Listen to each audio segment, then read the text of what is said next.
Welcome again. We have interesting talk planned for today by Andrew, who will be talking about leveraging Secrets Manager natively in MidPoint. So, Andrew, if you are ready, floor is yours. Awesome. Thank you very much, Slavic.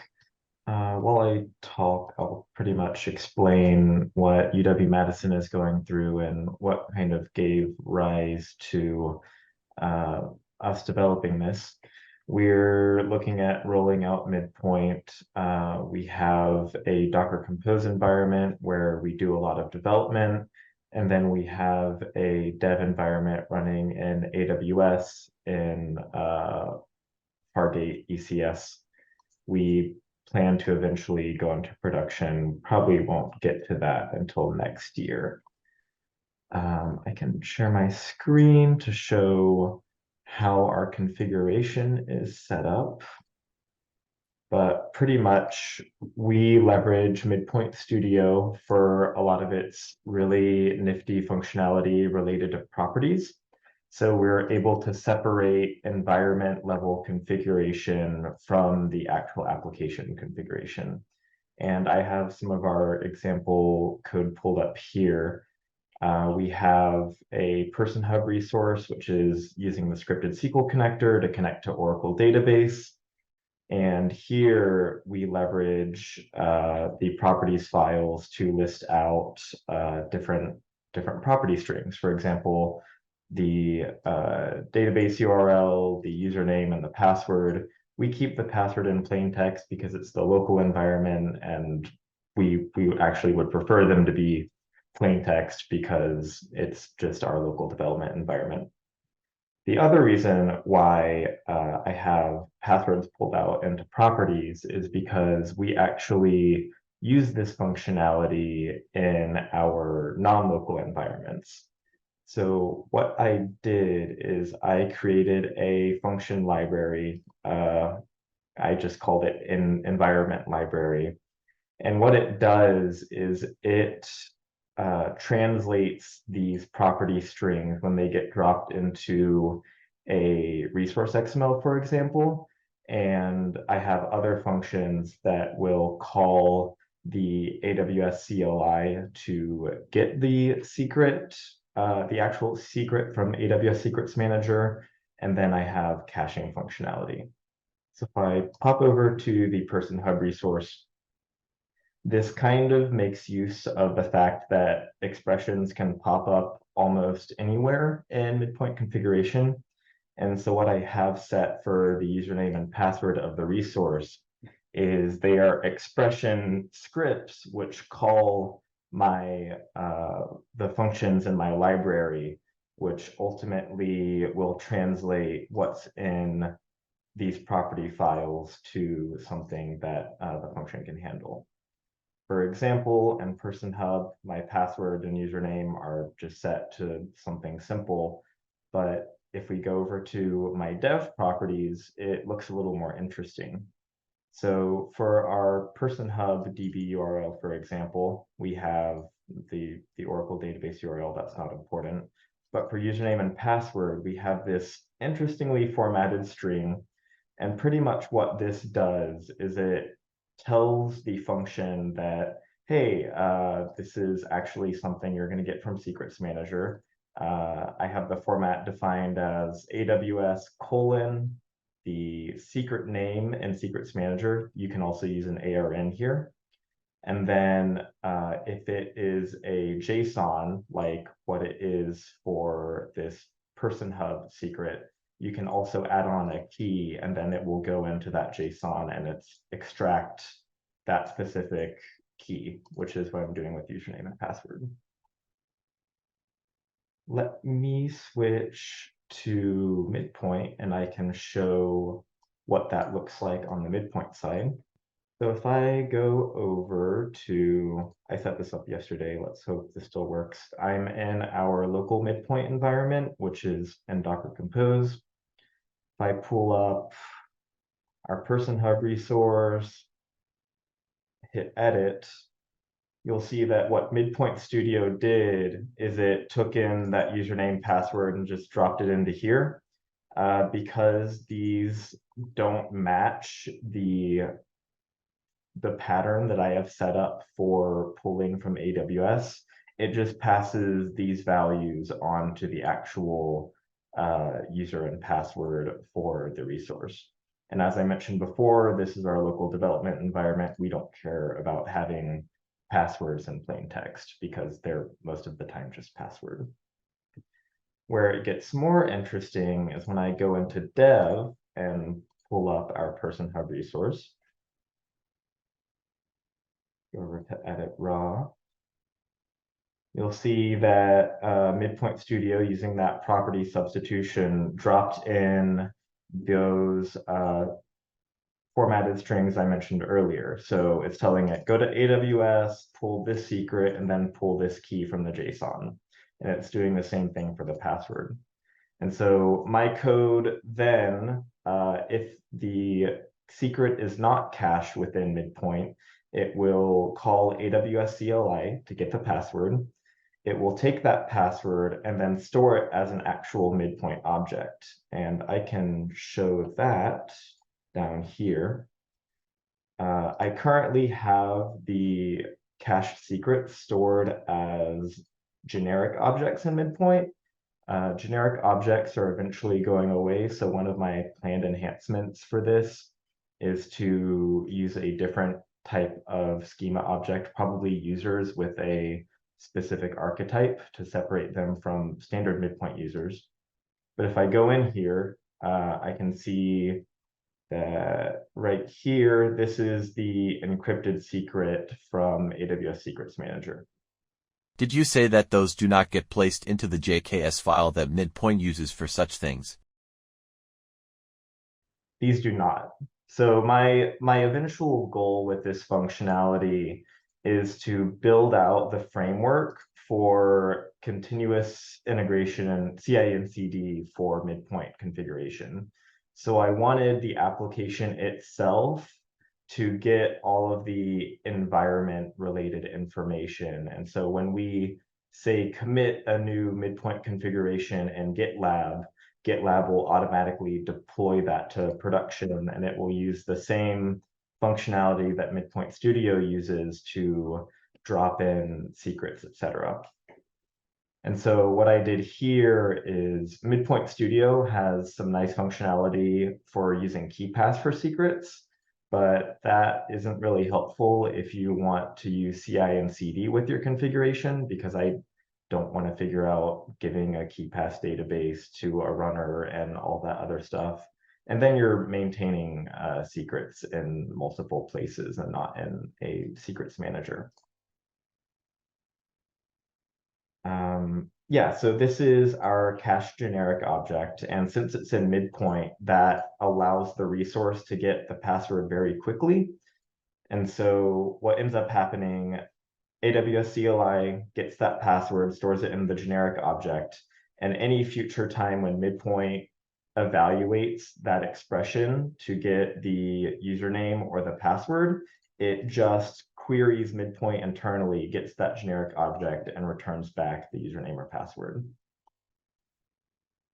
When you say you're using the same approach as MidPoint Studio, what that approach is? What it is you're borrowing from MidPoint Studio's approach? So here I'm just leveraging MidPoint Studio. This doesn't have to be used with MidPoint Studio, but I wanted to leverage it in addition to MidPoint Studio to essentially have it where a resource configuration is environment agnostic.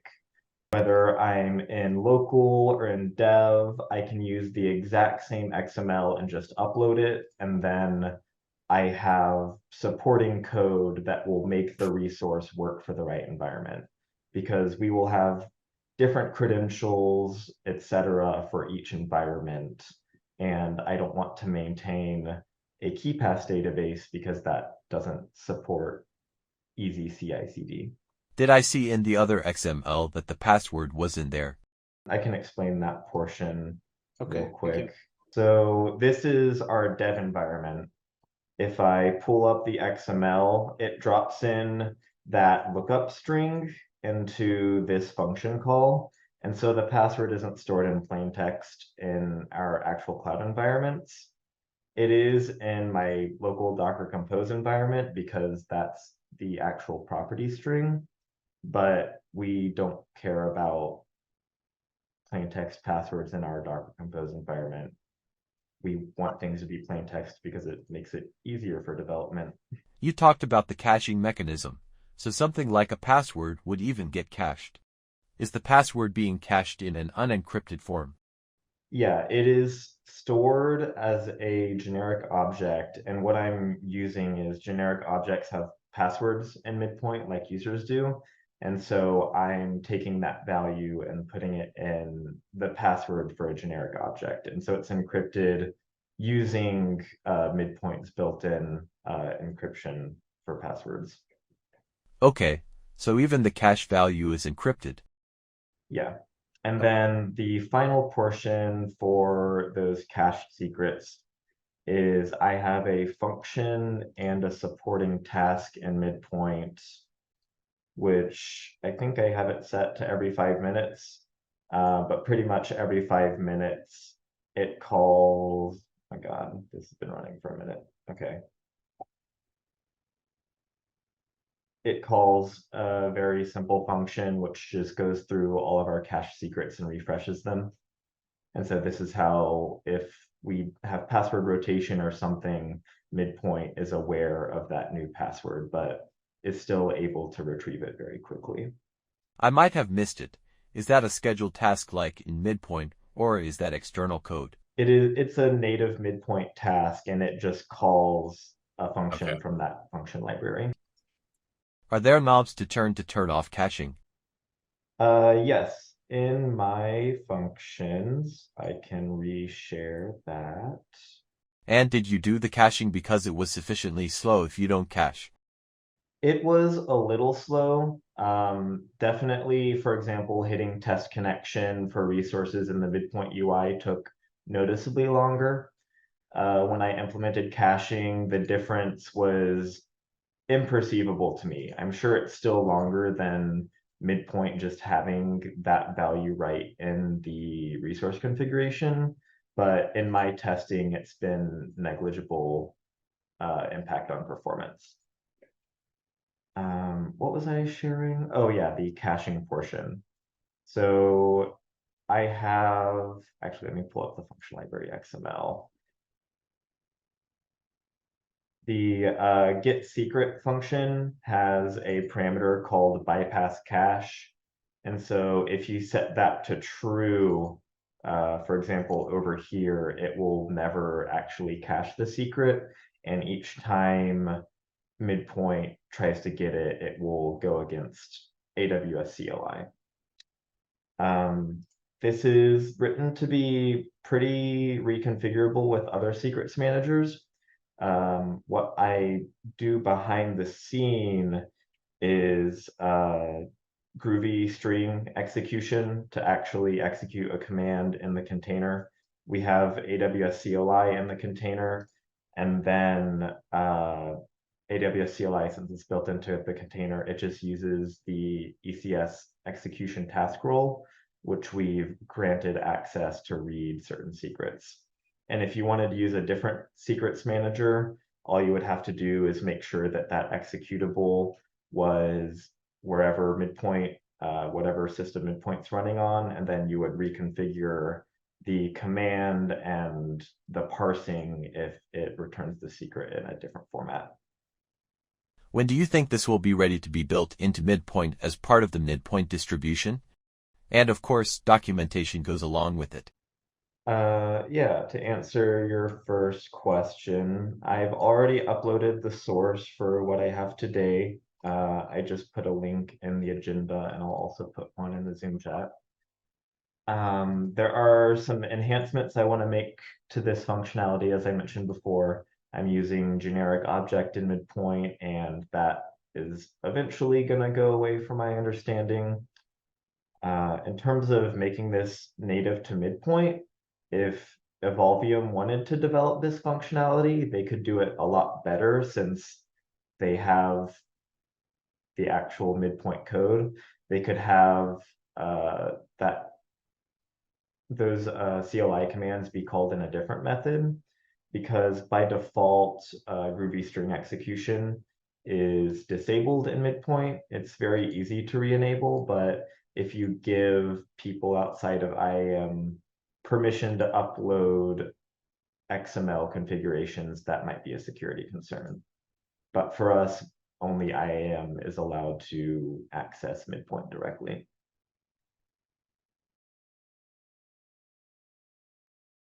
In terms of documentation, I don't have much there yet. I have a smattering of comments throughout the function library, but I will eventually upload some more stuff to that repo in terms of examples, documentation, etc. Slavik, do you think you guys will include this as part of the base product? Well, that's a good question and tough to answer at the moment. It would be good to know if there's interest about this function. So I'm happy to take some feedback here. And as always, if you have ideas like this, you can always open a Jira improvement and put your idea there, or even vote for other improvements to signal there is interest in some feature. But this is definitely very nice. And Andrew, excellent work. I really enjoyed how you take all these options that MidPoint is giving you, especially with the scripting that you can put everywhere and use it for your custom integration. And I will definitely show this effort to our developers, so maybe they will get some inspiration and put it on the roadmap straight away. Or, as I was saying, it's good for me to get the feedback either directly here or from Jira. Yeah, I would definitely love to see a midpoint native feature where you can tell it to get resource secrets from outside of midpoint. Mm-hmm. Yeah, And go ahead. I was just gonna say, the direct integration with any kind of secrets manager, I think, would be appreciated widely. So, Slavik, I'd like to express interest in this functionality being part of the product. We'd be wanting to use it with Paul and Andrew. Well done. +1. Would love to see that in the product. I know there's probably some things to think through about. You know, MidPoint always has that JKS file available to it, and having to maybe come up enough to be able to load script libraries and stuff. But they can work through all that.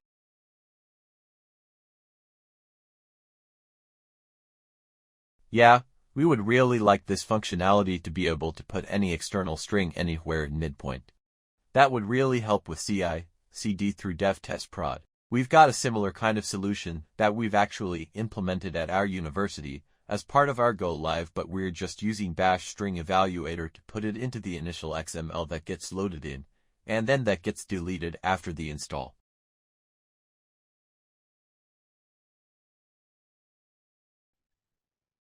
Andrew, I have one more comment for you for the generic objects.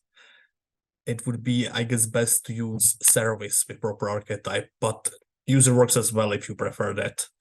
Basically, service is kind of a generic object with proper archetype. It can mean anything, so that would be a good choice for you.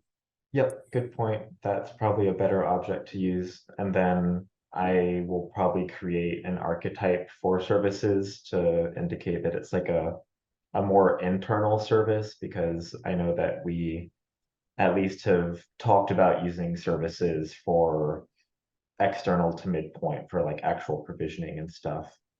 But that's eventually what I want to do, because I use generic objects and the subtype attribute, which I think is also eventually going to go away. Your various thoughts that you exposed on the changes that you want to make. Do you have any kind of a guesstimate as to how long it'll take to do all that? No, unfortunately not. Midpoint and provisioning is no longer my highest priority at my day job. We're in the middle of a very large scale workday deployment, and that's been taking a lot of my time.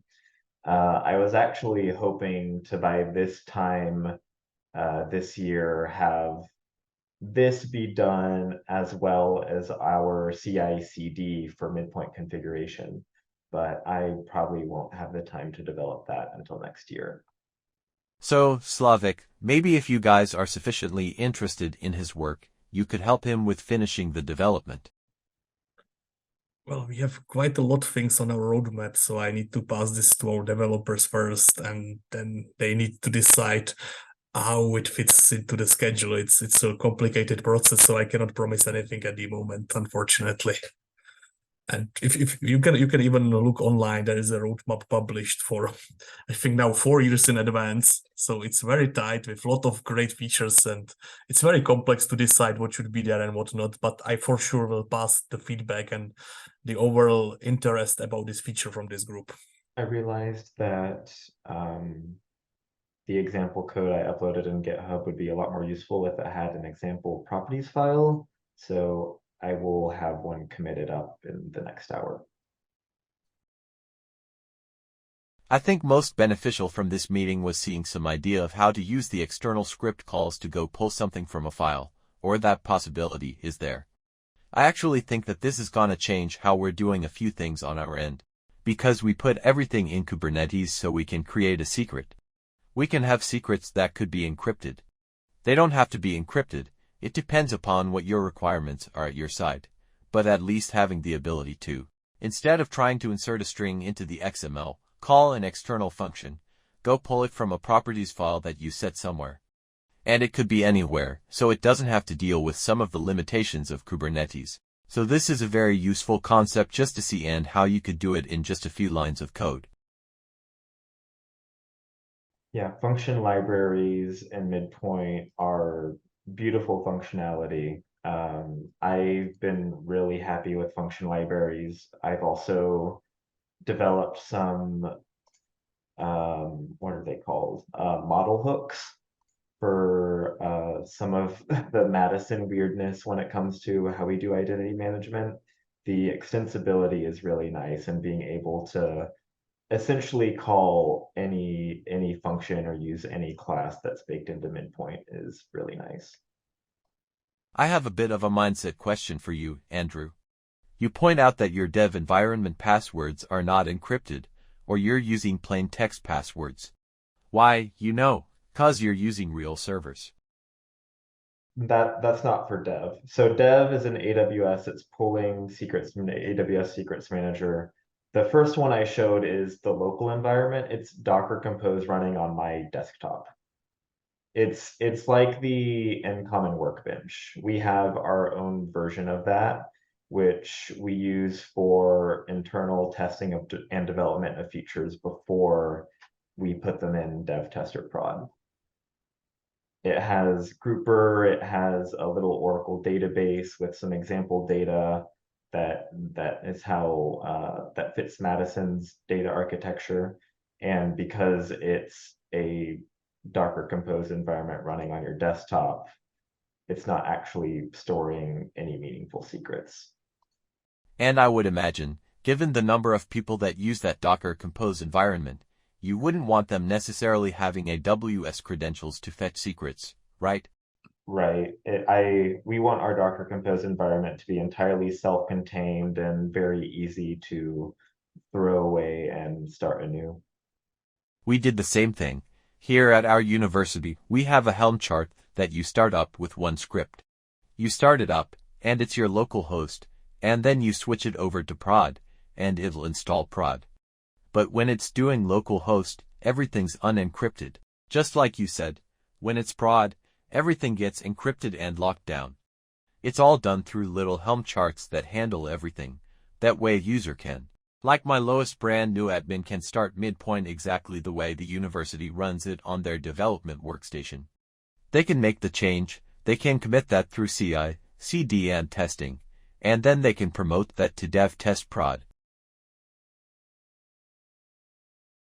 So, Andrew, I saw you're doing the Get Secrets Manager call directly.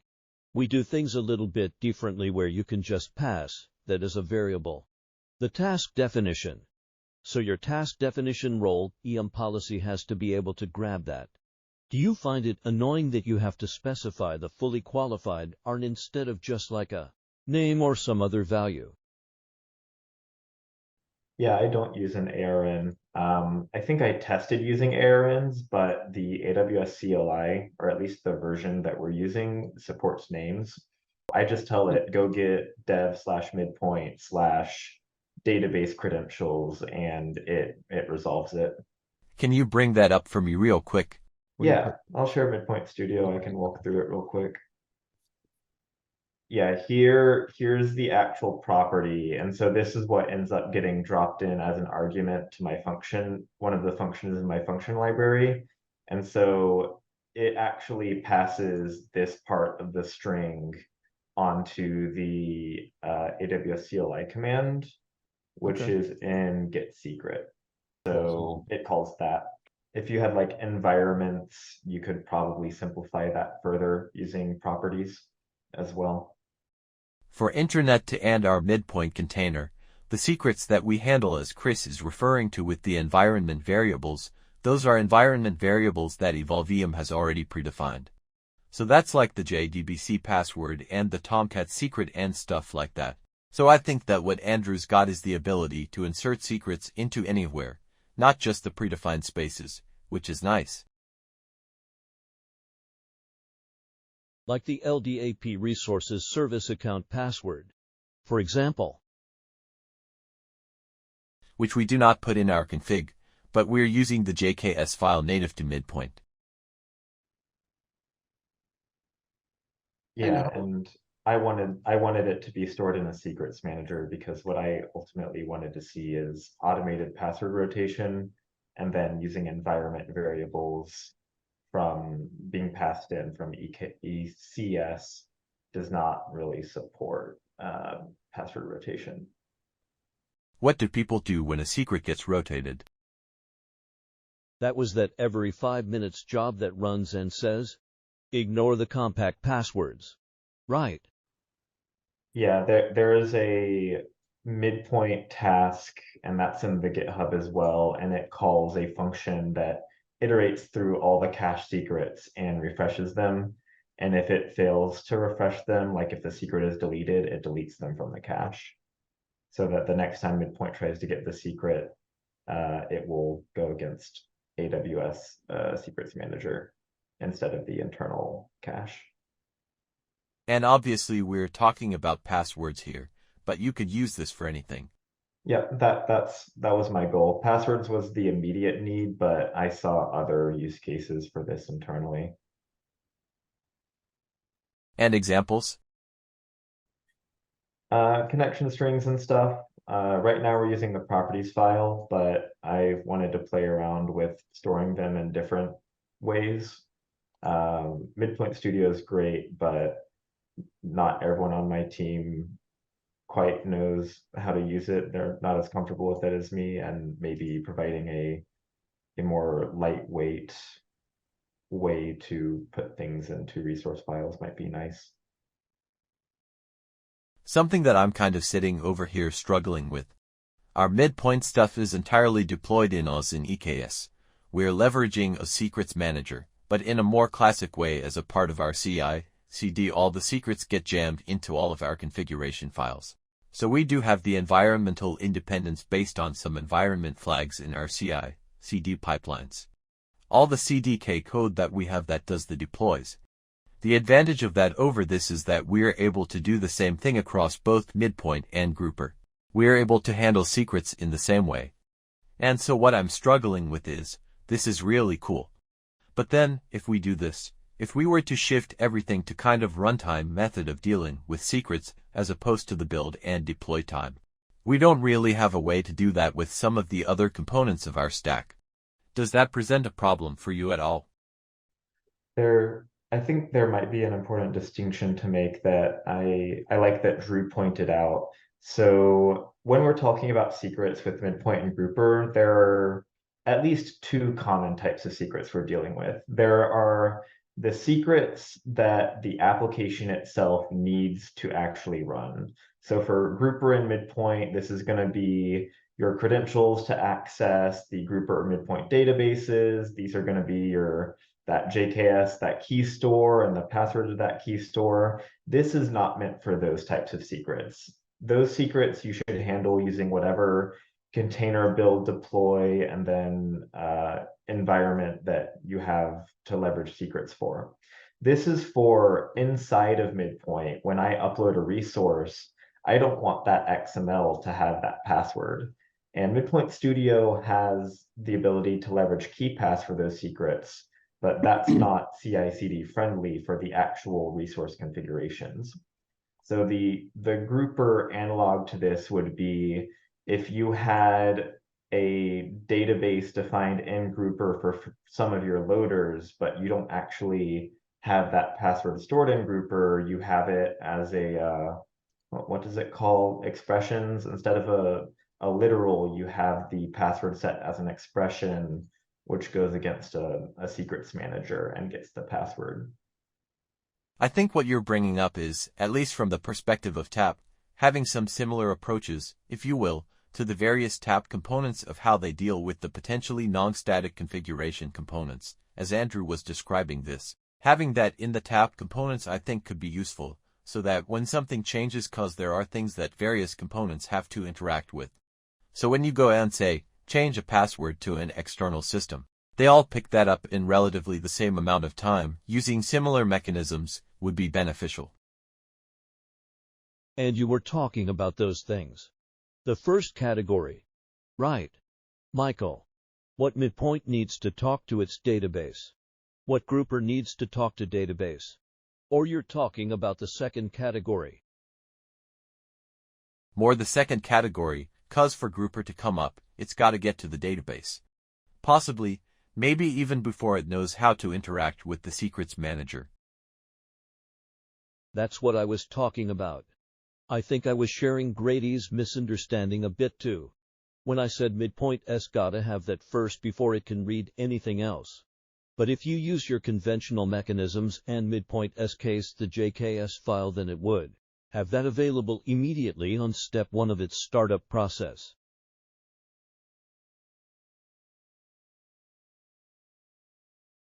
I'm running Docker Swarm locally. Eventually, we're gonna go to Oz, but I have a script that helps me manage my Docker stacks. So when you start something up, the first thing that it does is it pulls certain secrets from Vault and puts them in the right places. So that's a grouper or MidPoint can then come up with their database, password, etc. So that's how I'm handling that phase of things. And then there would be, as Mr. Palmer has done here, the more integrated approach to the non-critical secrets, if you will, to deal with ongoing operations. There's one thing in grouper I don't know if you're interested in. Michael. It has the EM authentication aspect.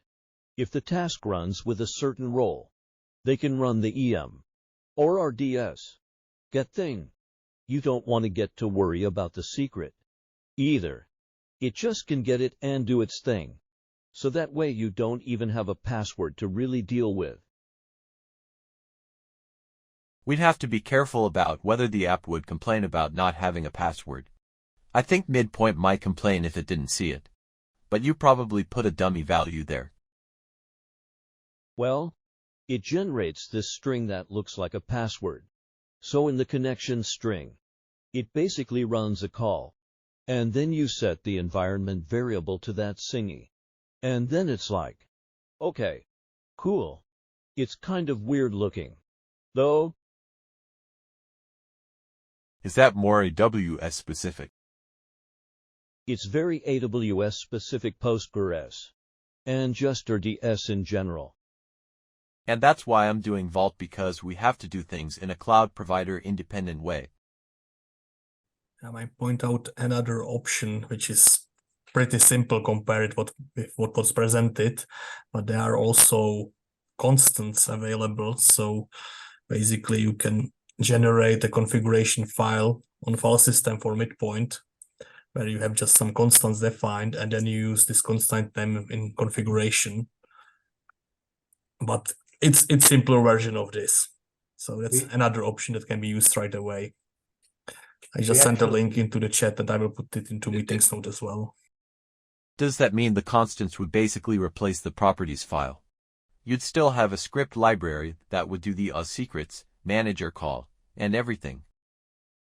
With AWS, you basically need to have your build pipeline to load the secrets from AWS into a file and then start MidPoint. And if you have some rotation of the secret, it won't work together well. So this is a simpler version, but for some use cases, it might be strong enough and not that complicated to configure, maybe. Just sharing another option stuff, nothing else. We actually use constants as well. I can reshare my screen. Oh, nice. In that Person Hub resource, you can see up here, the scripted SQL root is dynamic based on the environment, because the other thing is the directory those scripted SQL scripts are stored in is different in the container build than it is in my local development environment when I'm constantly changing the Groovy files. And so I just tell MidPoint that the root for those scripts is some constant that is stored in the MidPoint XML. Chris, if you are going to use what you just posted into the chat, it's like it will generate a password, or it's like some kind of token that needs to be refreshed periodically. Yes, I'm not sure. We're still experimenting with it. But I find it interesting. So the downside is that you're dumping your password into an environment variable which then is visible within the container as opposed to passing it through like a secrets file, which is memory map protected, etc. So there are those things to consider in all of this. Okay, do we have any more questions, comments?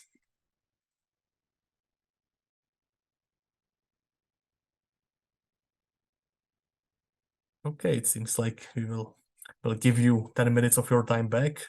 Andrew, thank you very much for this excellent topic. I think it grabs a lot of interest, and I admire your skill to combine all these features together in something coherent that works. So great job, and thank you very much for sharing it here, and especially sharing everything in the GitHub so we can try it by ourselves. Yes, thank you for having me. Hopefully sometime next year I'll be able to show off a CI/CD pipeline that actually deploys MidPoint configurations. We would love that. Anytime you have this, you are very welcome here. Okay, so thank you all for attending. And if you have something that you want to share, the floor is always open. So just ping me on Slack and we can schedule it.